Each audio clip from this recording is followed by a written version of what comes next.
Prathamam Sadgurum Vande Shri Krishnan Tadanantaram Guru Papatmanam Tratam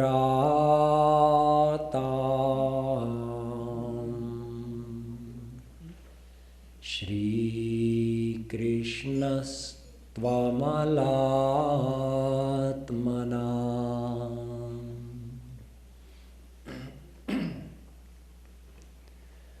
Kasturi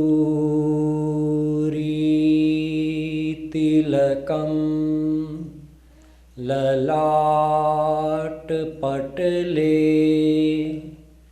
Vakshasthale Kaustubham Nasagre Varmauktikam Karatale Venu Kare Kankanam Sarvange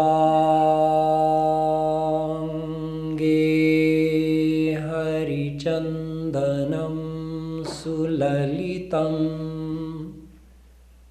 Kanthe Chamuktavali Gopastri Pariveshtito Vijayate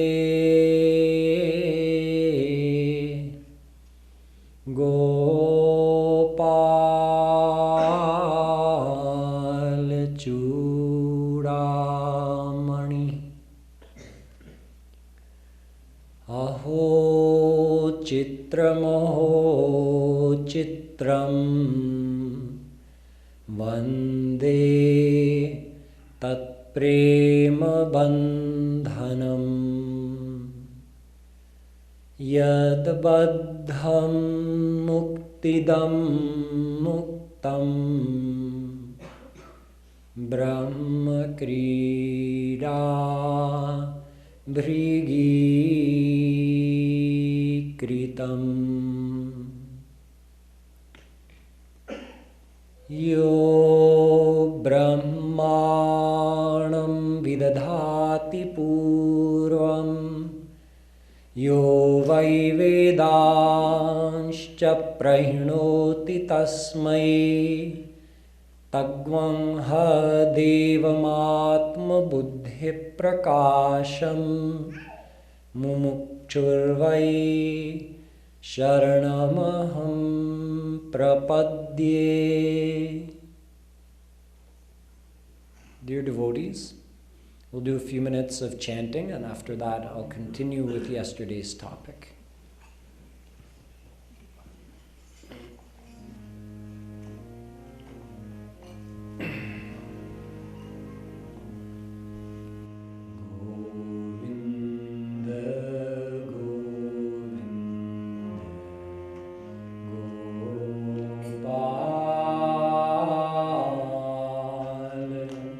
Radhe Krishna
Yesterday I was explaining to you about the global significance of Jagadguru Shree Kripaluji Maharaj's contribution to the body of spiritual knowledge and understanding that is available here on this earth planet.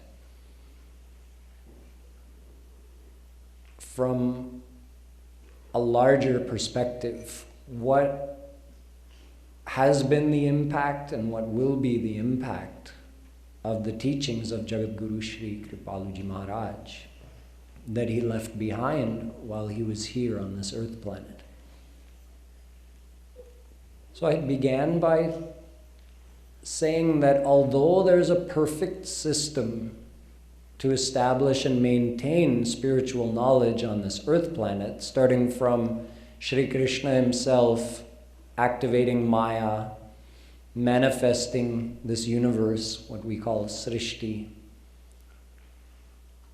producing the Vedas and other scriptures in the world in their eternal form, sending saint after saint on the earth planet to further explain those teachings, himself coming, taking avatar.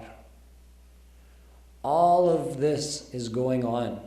It's a whole prearranged program orchestrated by Shri Krishna himself to ensure that the souls living under Maya who need to find God, they have the required knowledge. Nonetheless, despite all this effort, because the world is populated with material souls, with minds afflicted by all the Mayic faults, anger, greed, jealousy, dishonesty, all of these things afflict all Mayic minds. And especially because all of these rajas and tamas qualities of the human mind come even more to the forefront during Kali Yuga. So despite this perfect system of establishing and maintaining this scriptural knowledge in the world, it gets distorted. The Sanatan Dharma itself has nothing happen to it. It's always in its perfect form. Vedas are always in their perfect form. But how it's perceived in the world can be distorted, and that can create a lot of confusion. So yesterday I explained how without introducing any new philosophy or any new explanation, Jagadguru Shree Kripaluji Maharaj was able to clarify all the prevailing doubts and remove all the confusions that are prevalent in this Kali Yuga. He explained things that had already been explained in the scriptures at many places, and he gave us the quotations for them. He explained things that had been already said by other saints in their own writings. The uniqueness and the significance of what Sri Kripaluji Maharaj did is that he took it all. Other saints, when they wrote, it was from a certain perspective, explaining a certain specific thing. Jagadguru Shree Kripaluji Maharaj took the views of all the scriptures and all the saints, and he reconciled the whole thing into a cohesive fabric that makes sense. So that's one thing. And the other thing, he didn't just do it for the scholars. He did it for everybody. This is also unique, that in the past there have been highly educated, scholarly saints. But no one has ever done both. Explain it to all the scholars so they're satisfied, their intellect is satisfied, and explain it so that all the common people, even those with no scriptural knowledge, could also understand the very same thing. And not only understand it, but practically apply it in their life and see the benefit in their life. So yesterday I touched on a few of these major confusions that prevail in Kali Yuga, one being the fact that there are different religions in this world. And different people at different places on this globe worship God in different ways and call him by different names. So I told you that Kripaluji Maharaj always emphasized that God is only one, and you can call him by any name. Ananta Nama Rupaya. He has uncountable names, uncountable forms. Call him by any name, think of him in any form, and he will come to you. So everyone, anywhere in this world, anywhere in this universe, who's worshiping God is worshiping the same God, because there can only be one God. He also clarified that there's a difference between supreme divine God and celestial gods. This is also not a new philosophy. It's throughout the Vedas, Upanishads, Gita. He told many times the story from Kena Upanishad, where the Devtas went to Bhagwan. Devtas meaning the Mayic celestial gods. They're not divine God. They're material, just like you and I. But they exist in Swarg, which is also a material dimension, but just refined, elevated from this physical Mrityulok where we are. So these Devtas, they went to Bhagwan and asked for his help to defeat the demons who had taken over their Swarg. Then with Bhagwan's help, they defeated them. After that, having received God's help, they felt like, oh yes, we're so great, we defeated the demons. This happens to us so many times. We're approaching some difficult task and we think, oh, I don't know if I'm going to be able to do this. Oh, Krishna, please help me do this. And then we do this task and we do it very well. And someone compliments us, oh, you did such a great job. And we think, just before you were feeling so, oh, I don't know if I can do it, Krishna, you please help me. Then once we do it successfully, we forget about him totally. We think, I did it. So the Devatas had this same problem. And Bhagwan decided to remove that pride, because that kind of pride keeps a soul from surrendering to God. So he appeared before them and they couldn't recognize him. They were dazzled by this luminous form that he had taken. Eventually he disappeared, and in his place Uma Devi was there, and she explained to them, because they recognized her, that oh, this was Bhagwan. He came to remind you of your place. So using this historical event, which is described in Kena Upanishad, Kripaluji Maharaj always emphasized that the celestial gods get their power from Supreme God. Think of them as employees, servants, but not divine Supreme God. This is an important distinction, it's a very common confusion in India and all over the world, that Swarg is synonymous with the divine world. It's not. Ved, although it gives the incentive of Swarg, saying do good actions and you can go and stay in Swarg, it also says, Ishta purtam manyamana varishtham nanyat shreyo vedayante pramudha nakasya prishthe te sukrite nubhutvemam lokam hinataram va vishanti. Shvetashvatara Upanishad. Those who make all this effort to go to Swarg, they're foolish, because it's only temporary. You go there and enjoy, sure, but then you're bound to come back in this world, and you're not even guaranteed to come back as a human. You may come back in the lower species and have to wait your turn for another human birth, because there are so many other souls waiting for the chance to be born as a human, who are currently occupying spots in the other species. So you see, Swarg is not the ultimate attainment. Brahma bhuvana loka punaravartinorjuna. Gita. Mamupetya tu kaunteya punarjanmana vidyate.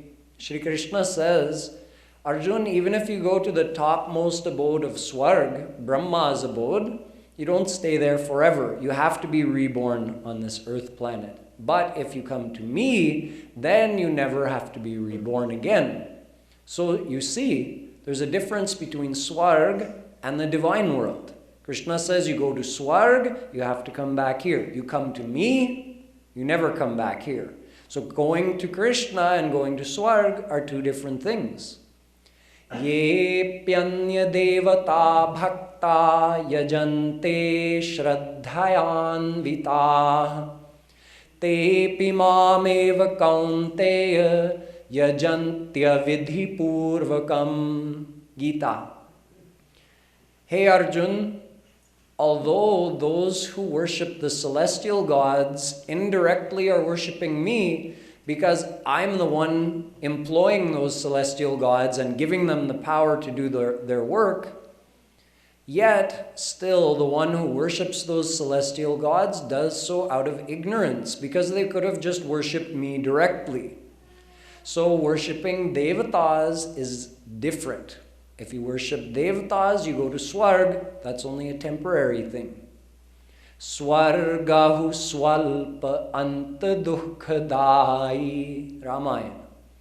You go to Swarg and the happiness over there, the pleasures, are greater than the pleasures on this earth planet, but they're still swalp, insignificant, compared to divine happiness.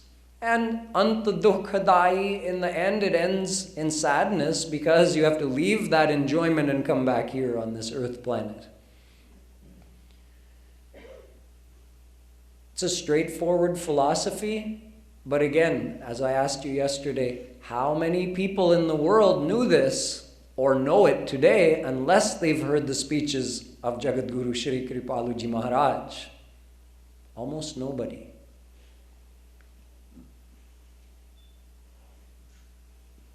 I also explained to you that Sri Maharaji reconciled all the apparently contradictory teachings of our scriptures very elegantly just by saying that although you'll find in certain scriptures or in the same scripture in different places these apparent contradictions. One is saying do good actions and go to Swarg.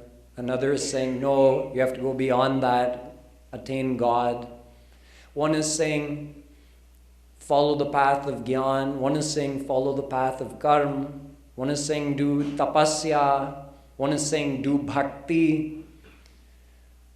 Why are there all these different teachings in the scriptures?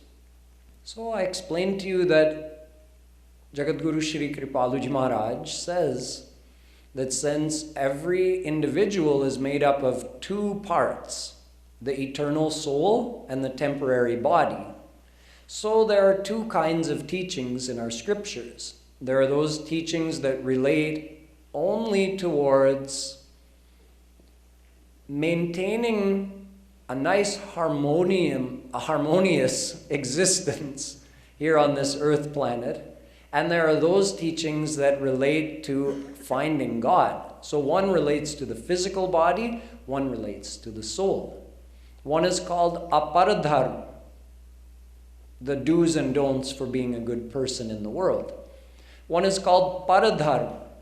Savai punsam paro dharmo yato bhaktiradhokshaje. Bhagavatam. Par means supreme. The supreme dharma is bhakti. All the other practices come in the first category. Only one thing comes in the second category, bhakti. And bhakti means surrender to God to receive His grace, because only through His grace you can attain Him. Then you look at all these various teachings and paths in the scriptures and you realize bhakti is for the one who understands that God is the goal of his life. But there are many, many people, even after having it explained to them, their mind doesn't accept it. So Ved doesn't leave those people out in the cold that, okay, then go away. I have nothing for you. No. Okay, you're not desiring God? Do this. Do good karma. At least you'll get some more worldly enjoyments. It's like telling a child who doesn't want to go to class, if you go to class, I'll give you this candy afterwards. So the candy has no value in and of itself. You know it's a temporary thing. But it's an incentive to get that child moving in the right direction. So do these good actions. Go to Swarg, enjoy over there. Why? Because at least by doing the good actions, you'll improve the sattvic quality of your mind, which will give you more clarity, and eventually you'll realize, wait a minute, what am I doing? How many lifetimes am I going to spend trying to go to Swarg and come back here? Is there anything beyond that? So, in a nutshell, this is how the Vedas work as a kalpavriksha, a general store, a multi-tiered educational system. So there's something for everyone to take everyone in the right direction, but eventually everyone has to graduate to the path of bhakti. So you see, there's no contradiction between paths. Every path takes you somewhere, but only one path takes you all the way to God. Jagadguru Shree Kripaluji Maharaj also emphasized and established this fact very strongly in the world, that the Vedas are the ultimate scriptural authority. We accept what is written in other scriptures and we accept what is said by saints to the extent that it is Ved Sammat, that it agrees with what is said in the Vedas. Why? Because Veda is the only scripture which is apaurusheya. It's not produced by any saint and it's not even produced by God himself. It's an eternal divine power. Other scriptures are produced by divine personalities. But Ved, every word of Ved is eternal. Even a single word doesn't change through eons. Every time it's produced in the exact same form. So, although Kripaluji Maharaj always said, never have durbhavana for anyone. Even the one who's totally wrong, even the one who's a bad person. Okay, you may want to avoid him, but don't have durbhavana. Don't do remembrance of the bad qualities of that person, because you're just developing hate for them, and that poisons your own heart, makes your heart more impure. So respect everyone, respect all saints, respect all religions, all scriptural writings. This was the instruction of Jagadguru Shree Kripaluji Maharaj. But he said, respect, don't necessarily accept a wrong philosophy. So if it's not in agreement with Vedas, Bhagwan bhi aake bolein, hum swikar nahi karenge.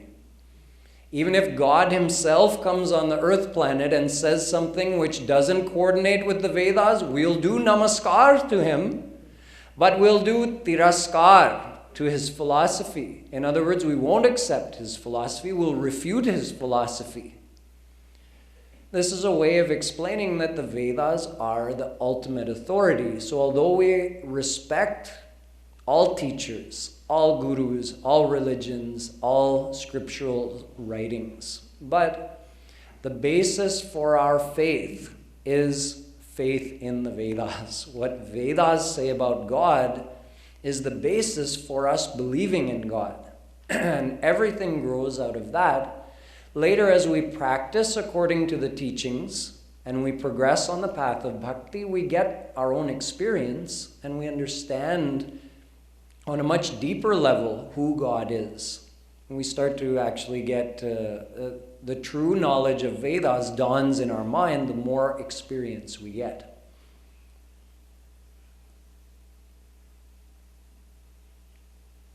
So there are two possible goals. Tayo shreya adadanasya sadhu bhavati hiyater thadya upreyo vrinite. Kathopanishad. You can either attain God or you can attain the world. There's no third thing you can attain. So the goal of attaining God is called shreya. And the goal of attaining more worldly enjoyment is called preya. You can only have these two goals. So any path, any teaching, it's either taking you towards shreya or it's taking you towards preya. And Vedas are not saying either one is wrong. Jagadguru Shree Kripaluji Maharaj is not saying either one is wrong. He's saying, know what you want and choose the appropriate path that's going to take you there. Don't assume that all paths are going to God. All paths are going towards Shreya. No, that's wrong. How could it be so? Do you say that in the world?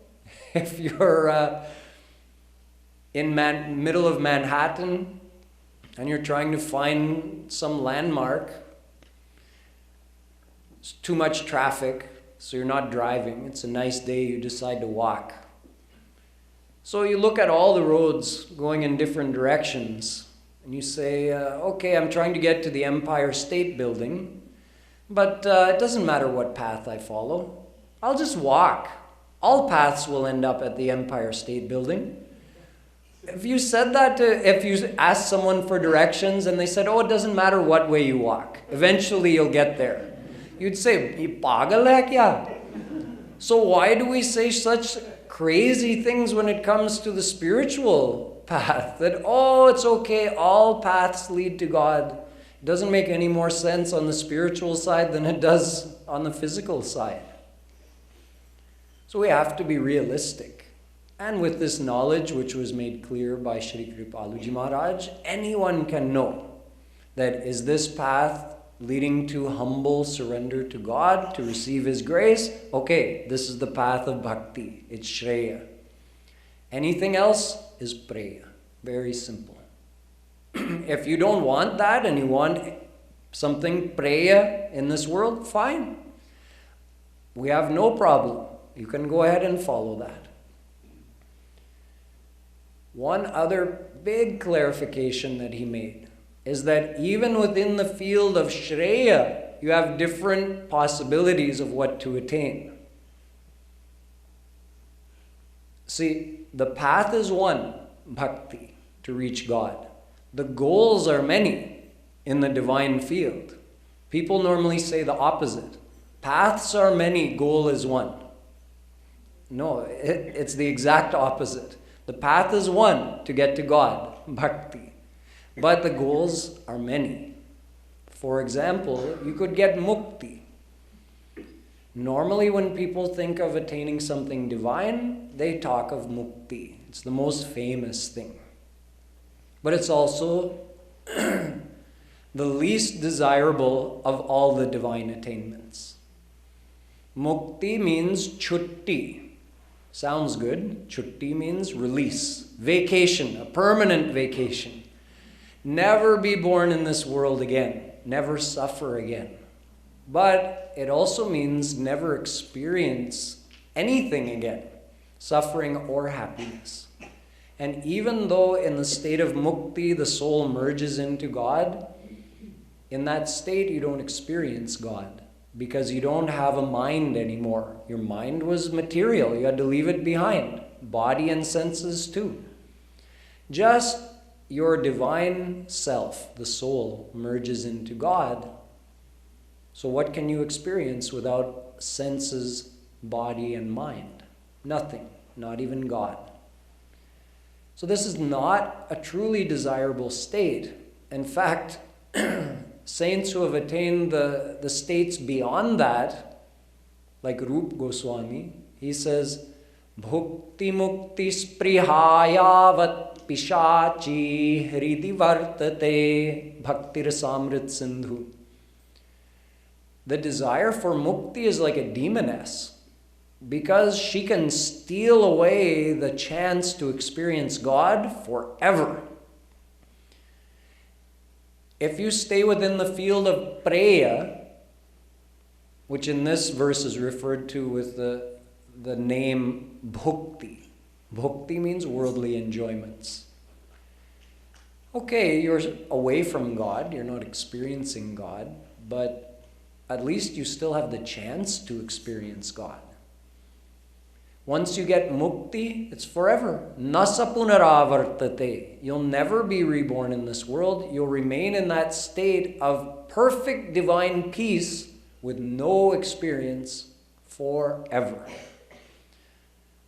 So our scriptures tell, muktim dadasi karhichit smana bhakti yogam. Bhagavatam.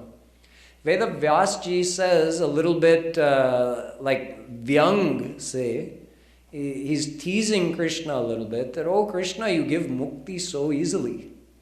You're so quick to give mukti. Like someone surrenders to you and you say, what do you want? And he says, mukti. You say, okay, good, here. Like when Kagbhushundi pleased you that time, what did you say to him? Kagbhushundi manguvar ati prasanna mohijan animadik siddhi apar nidhi moksha sakal sukha khan. Moksha, mukti. Bhagwan Ram said to his devotee Kagbhushundi, you have pleased me so much today, I'm willing to give you a boon. So ask me for anything. Then he gave him some suggestions. Why not ask me for siddhis? Yogic siddhis, great powers. Not divine powers, material powers, but nonetheless great. You can impress anyone in this world. They'll fall at your feet and think you're God if you have such great siddhis. You could ask me for that. Aparanidhi, unlimited wealth, more than Kuber, I'll give it all to you. Or moksha, you could ask me for that. So Kagbhushundi is thinking to himself, you didn't find anyone up until now to turn into a Bevakoof yet today? You're trying to fool me? So he said, no, I don't want any of these things you're holding out in my face. I want that thing you're keeping tucked away in your back pocket that you're not showing me. Aviral bhakti vishuddha tav shruti puran jehi gav jehi yogish jehi khojat yogish muni prabhu prasad ko pav. I want bhakti, but not the bhakti I told you, which is the path to God. That's the bhakti we have to do. I'll talk about that further on in this series. I want the divine bhakti. He refers to it as avirala bhakti. It's also called siddha bhakti, prema bhakti, vishuddha bhakti. It's a divine power and it's God's most prized possession. Because everything is under God. Maya is under God. It does God's bidding. It only functions with the power it receives from God. Souls are under God. God is also giving us life. We're bound by His rules. We perform karma. We have to get the consequences. So God is beyond everything. But there's one thing that Krishna is under. Bhakti.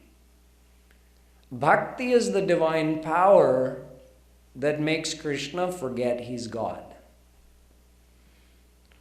And any soul who receives that bhakti also receives that state. In other words, Bhagwan apne aap ko chota samajhte hain. God actually thinks of himself as smaller or equal to the soul who has received bhakti. So who wouldn't desire that? Instead of being God, I'm just a soul and you're supreme God, He comes right to you. You're my friend. We're like equals. Or He can even become your own son or your own daughter. In other words, Aap bade hain, ve chote hain. The parents are greater than the child, right? He practically becomes your child, or your beloved, your priyatam. This is only possible through this divine power, bhakti, and that is only possible if you go beyond the field of liberation, moksha, mukti. So you see, within the divine field, there are different options. You can just ask God for mukti, and He's very quick to give it. Why? Because He's relieved.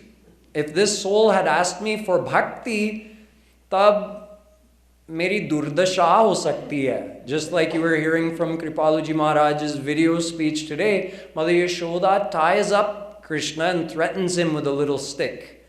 So Krishna is thinking, if I give this soul bhakti, this soul may also tie me up.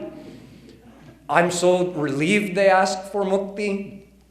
Anyway, Krishna is happy to give bhakti. Vedavyasji is just teasing him a little bit, saying that you have this great thing, this bhakti, and so you're happy to give mukti instead of bhakti.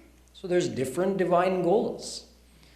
Even within the field of bhakti, well, there's actually something else that comes in between. You have the field of mukti, then you have the field of attaining God and getting a divine body, senses, and mind so you can experience Him, but He is still God and you're a soul. So there's a distance between you. Nonetheless, you experience the unlimited divine bliss. Beyond that is the field of bhakti, where God comes right to you. He's that close. Your personal friend, master, child, beloved. And within this field of bhakti, again, you have 8 different levels. You have prema bhakti, sneha bhakti, mana bhakti, pranaya bhakti, raga bhakti, anurag bhakti, bhavavesh bhakti, mahabhav bhakti. 8 levels of bhakti depending which relationship you adopt in the devotional period. If you love Shri Krishna the way a friend loves a friend, you go right up to this raga bhakti level. It's the 5th level of, it's also called levels of prem, levels of divine love. So if you love God the way a servant loves his master, you go to the first, prema bhakti. That's called dasya bhav. Then if you go to the divine world, you get that permanent state where that becomes your divine status. You're a dasya bhav bhakt of Bhagwan, and you've attained prema bhakti. If you love him with sakhya bhav, as best friends, you bypass all of that and you go to raga bhakti, the 5th level. If you love him as your own child, you go even beyond that to anurag bhakti, the 6th level. But if you love him with madhurya bhav, the priyatam bhav, then you bypass all of that and you reach bhavavesh, and even to certain levels within mahabhav bhakti, the topmost level. So you see, so many choices. It depends, how do you worship God? What relationship do you feel in your heart when you think of him? And also, what attainment has your guru?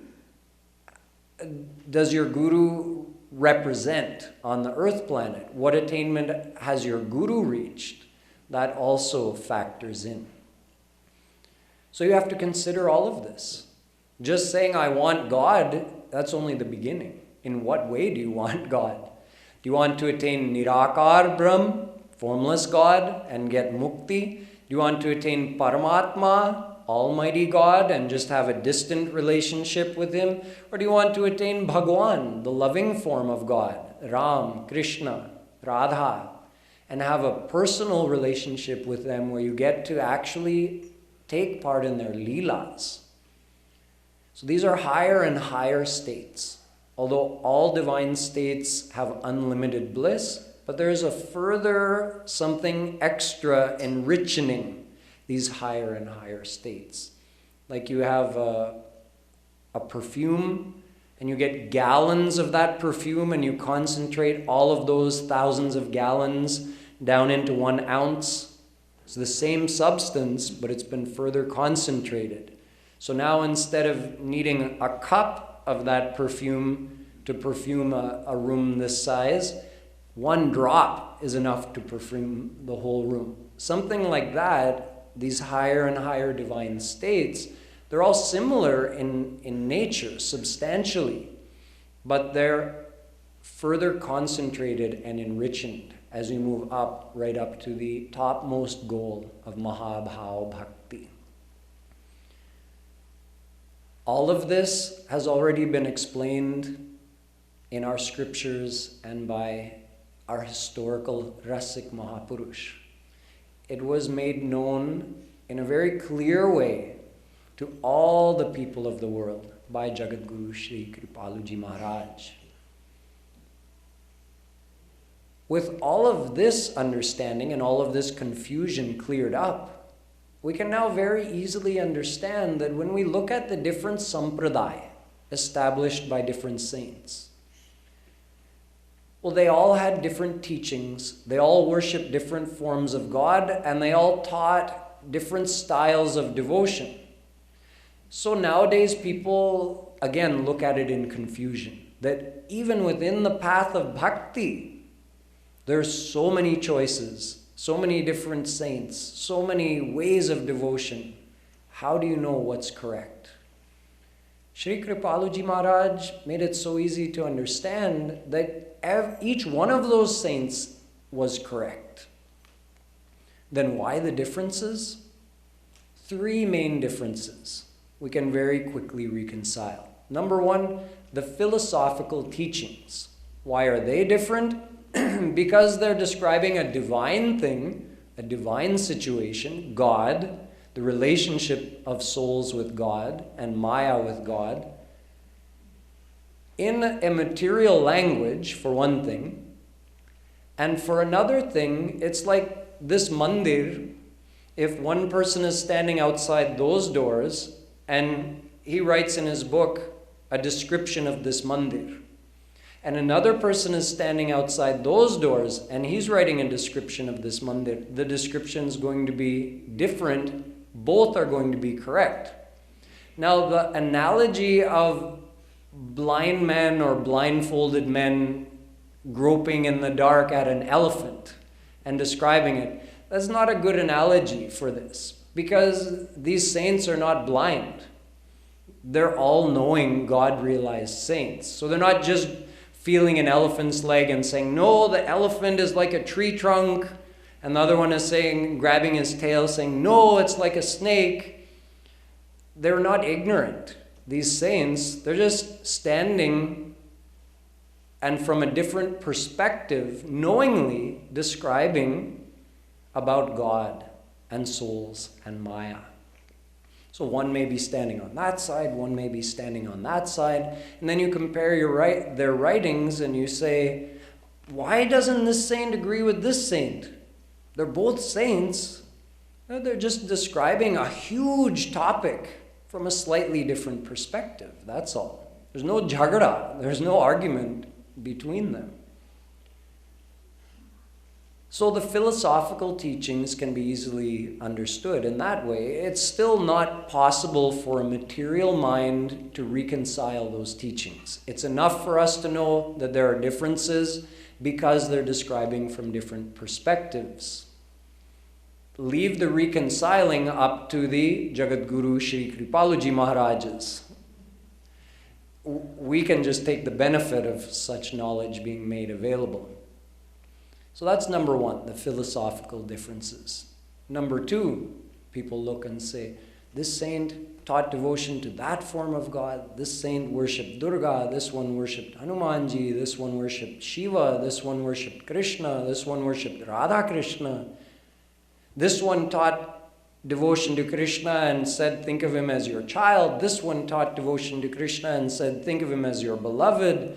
This one taught devotion to Dwarikadish Shri Krishna, the almighty form of Shri Krishna. So confusing, so many differences. Which one was right? They're all right. I told you there are so many possibilities in the divine world. When a soul attains one of those, that becomes their divine attainment. And if that soul comes on the earth planet, they're going to represent that form of God and that particular divine attainment on the earth planet. Very simple. So one saint has attained Ram and he's going to teach devotion to Ram. Another saint has attained Dwarikadhish Krishna. He's going to teach devotion to him.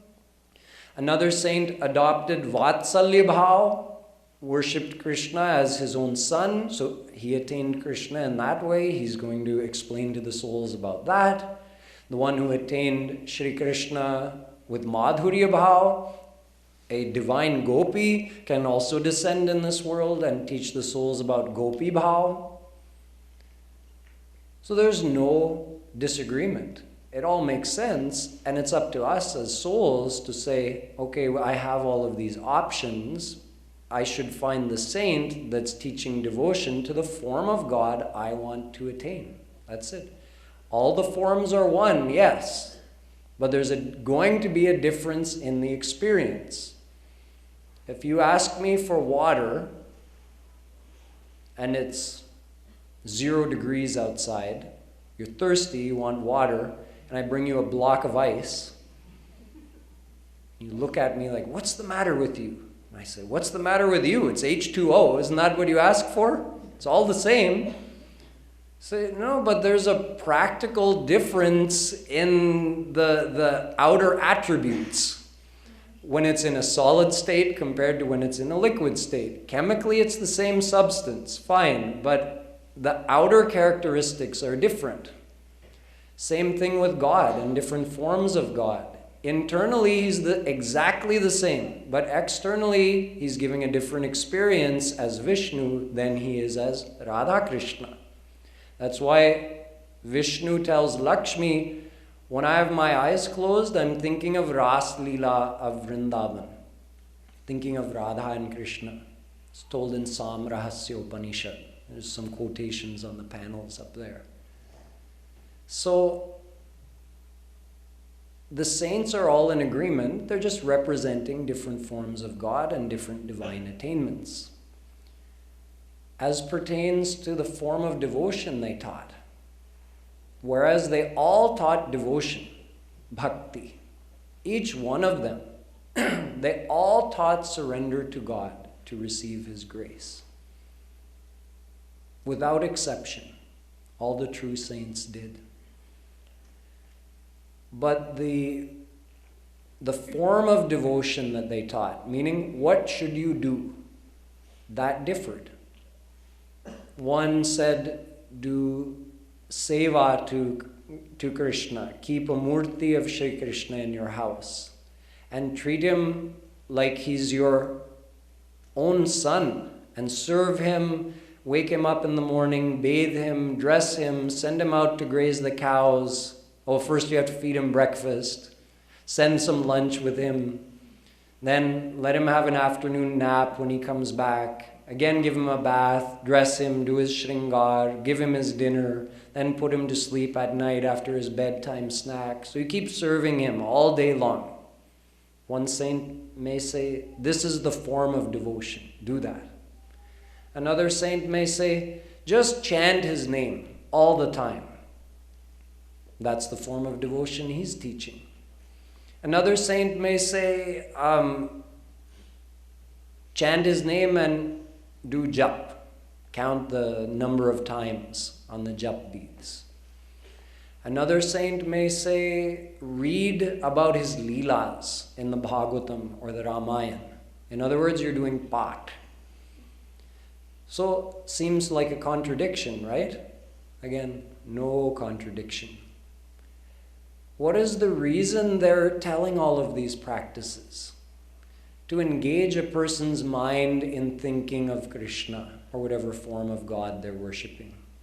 No other reason. So Jagadguru Shree Kripaluji Maharaj explained that devotion is only done in here. Smartavyo satatam Vishnur Vismartavyo na jatuchit. True devotion means remembering God all the time. Man se. And never forgetting Him, even for a moment. Na bhulo man pal chhin aadhe. Sumiro nit govinda radhe. Always remember, never forget. If you're remembering Him, you're doing bhakti. If you forgot Him, then there's a break in your bhakti. So why do kirtan? To help you remember, to help you do smaran, or what we call roop dhyan, visualizing the form of your beloved Ishtadev. So all the saints introduced forms of devotion to help people engage their mind in thinking of God, because that's the thing that develops your surrender. They weren't trying to introduce like some rigid thing that if you do it this way, you're right. If you don't do it that way, you're wrong. But that's what it became in many cases after those saints left. In other words, they introduced a style of devotion which was appropriate for the people of that time, along with their philosophical explanations and everything revolving around the form of God they were representing in the world. And that was preserved by their followers. And other saints also came. And as I explained, there would have been some differences in their philosophical explanations, difference in the form of God they worship, difference in the style of devotion they taught, although the internal thing would have been the same. So then over centuries, the followers, it happens in the world, become rigid. No, you have to do devotion like this. I'm in this sampradaya. And the one who began our sampradaya said you have to worship Krishna like this. That sampradaya is wrong. There's plenty of that in the world nowadays. Instead of following the teachings of their original master, they spend their energy in criticizing the other sampradayas. A sampradaya is a temporary thing. Dharma is eternal. Dharma, bhakti, is eternal. A sampradaya is a temporary thing. A saint introduces teachings that match the people of that time and is going to be the best thing to bring them quickly on the path of devotion towards God. And then the followers cement that sampradaya, that this is the way it has to be done, the way this master said.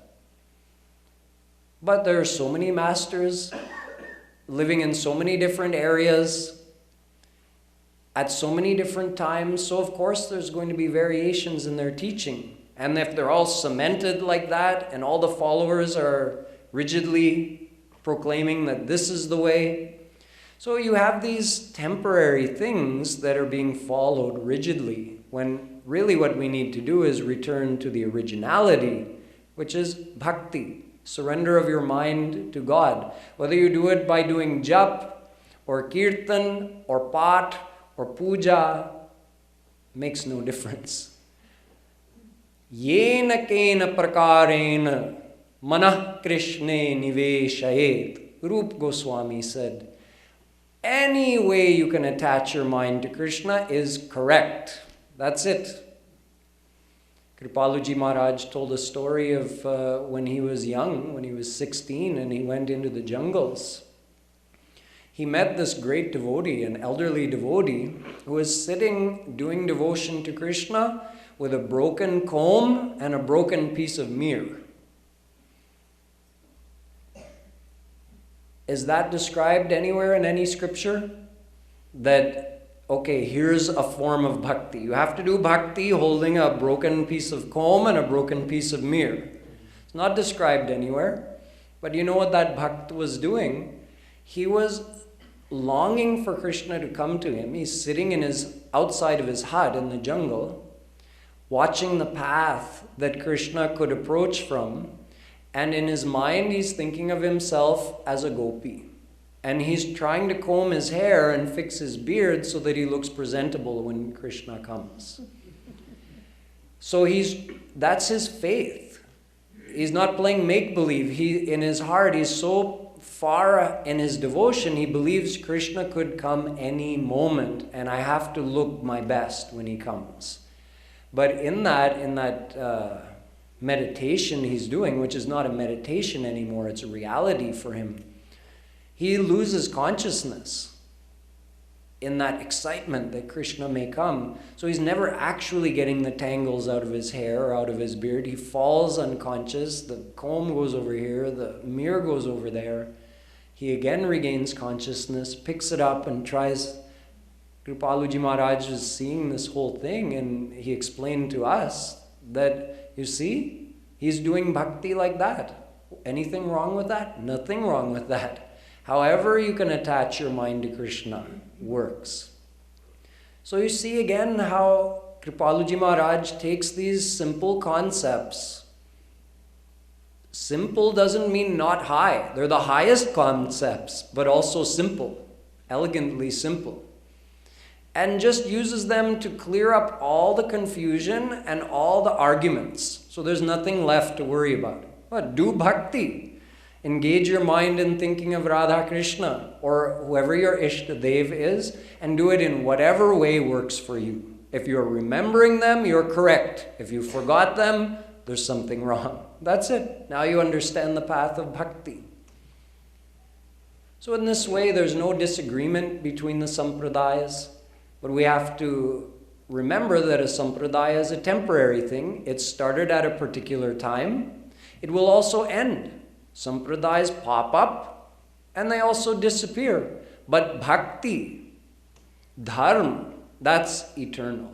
So there are many other things that Sri Kripaluji Maharaj helped to clear up as far as people's understanding of the spiritual knowledge in this world. We'll talk about some more of that, along with how Sri Kripaluji Maharaj became Jagadguru, which is also unheard of, never before happened. Although there were 4 previous original Jagadgurus, the way that Sri Maharaji became Jagadguru had never happened before and may never happen again. So I'll tell you about that tomorrow. Puli Vrindavan Bihari Lal Ki. We can stand for Aarti. Can someone sing the Aarti?